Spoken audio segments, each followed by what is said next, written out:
ফ্যাসিবাদ মুক্ত পরিবেশে বিজয় দিবস পালিত হয়েছে অধিক আনন্দে, গৌরব ও তাৎপর্যপূর্ণভাবে।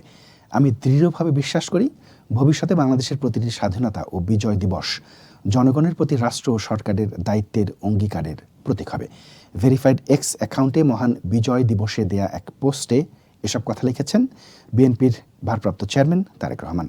তিনি আরও লিখেছেন, বৈষম্য ও বিভক্তিমুক্ত বাংলাদেশ গড়তে এই ঐক্যকে কাজে লাগাতে হবে। আমাদেরকে অবশ্যই মনে রাখতে হবে যে জনগণের ক্ষমতা ছাড়া এ জাতীয় ঐক্য শক্তিশালী ও টেকসই হতে পারে না।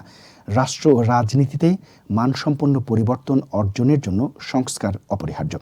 অন্তর্বর্তী সরকারের প্র্যাকটিক্যাল রোডম্যাপ সম্পর্কে জানার অধিকার জনগণের। তারা কি অর্জন করতে চায় তার পরিকল্পনা ও প্রয়োজনীয় সময়সীমা জানার প্রয়োজন আছে। স্বৈরাচার ও ফ্যাসিবাদের প্রত্যাবর্তন থেকে দেশ ও সরকারকে সুরক্ষিত রাখতে হবে। দৈনন্দিন চর্চায় গণতান্ত্রিক রাজনৈতিক সংস্কৃতি গড়ে তোলা আইন ও বিধিবিধান মেনে চলার মতোই গুরুত্বপূর্ণ।